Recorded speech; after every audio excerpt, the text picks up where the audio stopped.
Bonjour à toutes et à tous, soyez les bienvenus dans ce sixième et dernier épisode de la présentation des pays à la Coupe du Monde 2026. Vous en avez désormais l'habitude, dans ce format on évoque deux groupes qui participeront au mondial cet été et donc 8 nouvelles équipes aujourd'hui puisqu'on parle des poules K et L. Avant de commencer, j'espère que cette série de vidéos vous aura plu. Si c'est le cas, n'hésitez pas à me le dire dans les commentaires. J'espère que ça vous aura permis aussi d'en apprendre un petit peu plus sur l'histoire des sélections, leur palmarès, mais aussi les effectifs des équipes qui disputeront donc le mondial cet été. Et moi je vous souhaite une bonne vidéo.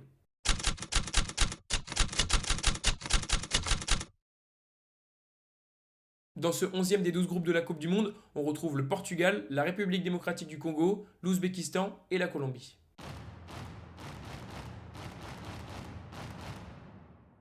Et si le vainqueur de la Coupe du Monde 2026 venait de ce groupe K, le Portugal pourrait bien faire partie des favoris avec un effectif de très grande qualité dont on parlera tout à l'heure. Les Portugais progressent édition après édition. Jusqu'en 1998, c'était seulement 2 participations au mondial pour les Portugais, avec une élimination dès les poules en 1986 et une demi-finale en 1966. Depuis, la Seleção das Quinas a toujours pris part à la compétition, que ce soit avec des éliminations en poule en 2002 et 2014, ou même une demi-finale en 2006, et aussi plus récemment des huitièmes de finale en 2010 et 2018, ainsi qu'un quart de finale en 2022. La progression est plus que prometteuse pour le Portugal, qui a obtenu de très beaux résultats avec un effectif plus faible que celui de cette année. Le multiple ballon d'or, capitaine, joueur le plus sélectionné et meilleur buteur de la sélection Cristiano Ronaldo sera évidemment de la partie pour tenter de décrocher le Graal. Aux avant-postes, CR7 sera accompagné de son coéquipier d'Al Nassr Joao Félix, mais aussi Rafael Leao de l'AC Milan. Le reste de cette équipe s'annonce tout aussi talentueux avec peut-être le meilleur milieu de terrain de cette Coupe du Monde, avec les milieux parisiens Vitinha et Joao Neves, mais aussi Bruno Fernandes de Manchester United ou encore Bernardo Silva de Manchester City. En défense, un autre élément du PSG, Nuno Mendes, mais aussi un autre Citizen avec la présence de Ruben Dias ou encore Cancelo du FC Barcelone. Vous l'aurez compris, dans cet effectif, il y a vraiment de quoi faire côté portugais. Et puis on n'oublie pas également le joker parisien qui peut être décisif lorsqu'il rentre sur la pelouse, s'il débute en tant que remplaçant, c'est évidemment Gonzalo Ramos.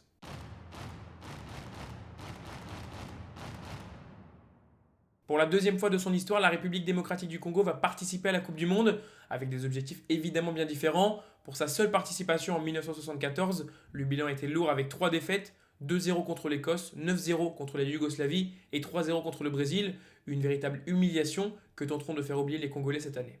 Les Léopards bénéficient d'un groupe dans lequel ils peuvent envisager de marquer des buts, voire même prendre des points. Il ne faudra vraiment pas manquer l'occasion d'écrire l'histoire pour les Congolais cette année. Capitaine de cette sélection, le Lillois Chancel Mbemba aura la lourde responsabilité d'emmener son équipe cette année. À ses côtés, un de ses coéquipiers chez les Dogs, Ngalayel Mouko, mais aussi Nathanaël Mboukou de Montpellier ou encore Arthur Mazwekou de Lens. Dans les buts, le Havrais Lionel Mpassi complète la liste des joueurs des championnats français. Quelques noms connus tout de même dans cet effectif de l'AR des Congo. On pense notamment à Wan-Bissaka de West Ham, ancien de Manchester United, mais aussi les attaquants Bakambu du Petit Séville ou encore Yohan Wissa de Newcastle.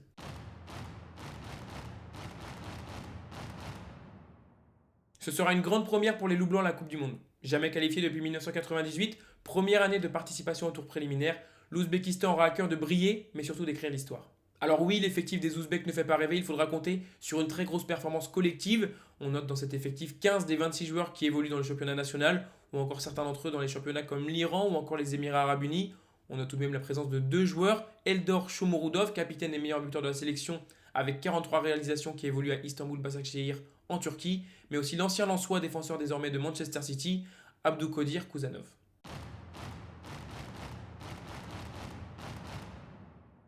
La Colombie veut performer après avoir manqué la Coupe du Monde 2022. Pourtant, les Cafeteros étaient sur une bonne lancée avec un quart de finale en 2014 et un huitième de finale en 2018.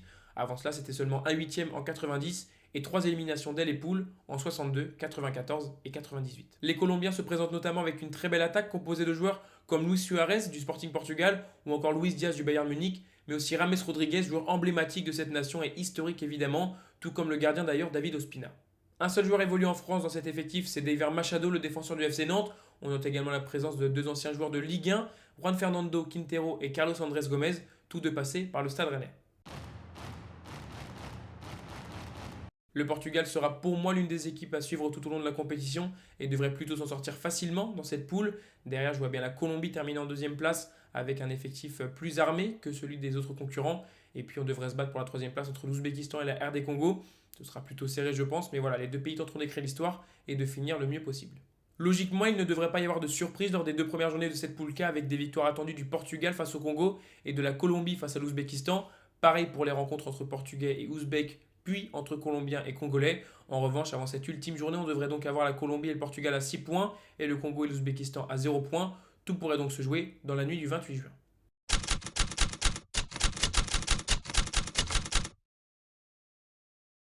L'Angleterre, la Croatie, le Ghana et le Panama sont les 4 équipes présentes dans ce 12e et dernier groupe de la Coupe du Monde de football 2026.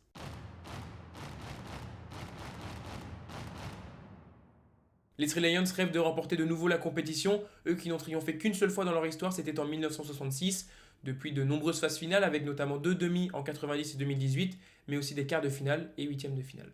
Parmi les équipes les plus attendues dans cette Coupe du Monde, je pense que l'Angleterre est celle qui se présente avec le moins bel effectif, et ce parce que le sélectionneur Thomas Tuchel a fait des choix très forts en ne sélectionnant pas des habitués de l'équipe anglaise. Je pense à Foden, Alexander-Arnold, Shaw, Maguire, Palmer et j'en passe. Si jamais l'Angleterre ne performe pas, Thomas Tuchel aura certainement des comptes à rendre.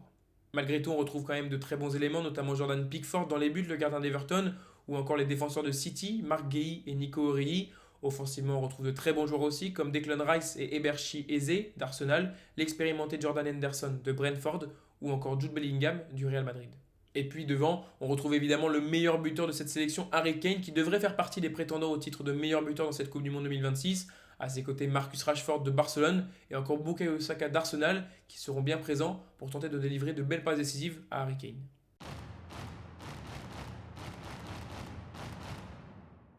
Pour la Croatie en Coupe du Monde, c'est tout ou rien. En 6 participations, c'est 3 éliminations en phase de poule en 2002, 2006 et 2014, mais aussi 3 derniers carrés avec 2 demi-finales en 98 et 2022, mais aussi une finale en 2018. Cela veut dire une chose, c'est que la Croatie dans son histoire, à chaque fois qu'elle est sortie des poules, elle a terminé sur le podium de la Coupe du Monde, puisqu'elle a remporté ces 2 petites finales. Cette année, avec un groupe plus qu'abordable hormis l'Angleterre, l'équipe au damier pourra compter sur une équipe qui n'a pas de très grandes stars certes, mais qui nous a habitués à s'appuyer sur un très bon collectif. Malgré tout, quelques beaux noms à ne pas oublier quand même, les Citizen Gvardiol et Kovacic, mais aussi les attaquants Perisic et Kramaric, ou encore le capitaine et joueur historique de cette sélection, Luka Modric.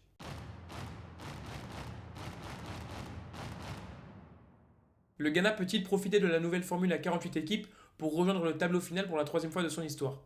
Les Black Stars avaient déjà connu un 8e de finale en 2006, mais aussi un quart de finale en 2010 et aimeraient évidemment revivre de telles émotions. Ce sera la 5e Coupe du Monde pour les Ghanéens, qui étaient également sortis des poules en 2014 et 2022. De nombreux représentants des championnats français seront présents, que ce soit de la Ligue 1 ou de la Ligue 2. On pense évidemment aux 3 Auxerrois, Mensa, Senaya et Owuzu, mais aussi le Rennais Seydou, ou encore le Stéphanois Boakier et le Lyonnais Nouama. Dans cette équipe, l'éternel Jordan Ayew sera encore de la partie, au contraire de son frère André. À ses côtés, les ailiers de Manchester City et de l'Atalanta Bergame, Semenyo et Souleymana. Vous l'aurez compris, des joueurs qui peuvent constituer une belle équipe dans cette poule et qui devraient pouvoir s'en sortir notamment face au dernier adversaire de ce groupe L.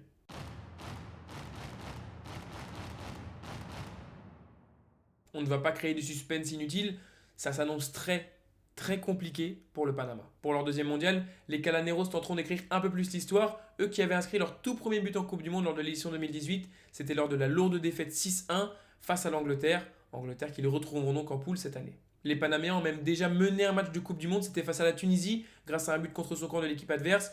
Mais les Tunisiens avaient finalement renversé le match.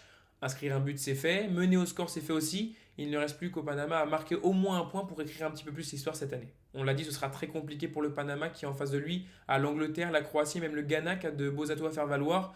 Et puis je serais surpris si vous me disiez que vous connaissez 2 joueurs dans cet effectif. Je dis 2 parce qu'il y en a tout de même un qui est un petit peu connu. C'est Amir Murillo, défenseur passé par l'Olympique de Marseille, qui évolue désormais à Beşiktaş. Mais sinon, pas grand monde pour l'aider à ses côtés. Bon, le bilan de ce 12e et dernier groupe de la Coupe du Monde, on l'a déjà un petit peu fait, avec pas forcément de surprise attendue. L'Angleterre qui devrait finir en tête devant la Croatie. Derrière, le Ghana devrait suivre et le Panama terminer en 4e position.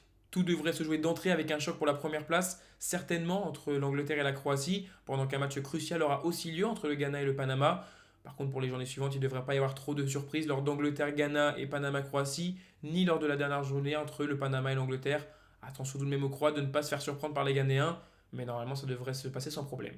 Voilà donc pour la présentation de ces 11e et 12e groupes de la Coupe du Monde. Les 2 derniers, j'espère que cette vidéo et cette série de vidéos vous auront plu. Si c'est le cas, n'hésitez pas à me le dire dans les commentaires. Dans le même temps, pensez bien à vous abonner, à liker et à activer la cloche de notification. Pourquoi? Eh bien pour ne pas manquer les prochaines éventuelles vidéos ou séries de vidéos. Et puis dites-moi dans les commentaires si vous êtes d'accord avec mes pronostics d'abord et si vous avez des idées de vidéos qu'on pourrait faire ensemble. Moi, il ne me reste plus qu'à vous souhaiter une très bonne Coupe du Monde, même si elle a déjà commencé au moment où on sort cette vidéo. Et moi, je vous dis à la prochaine.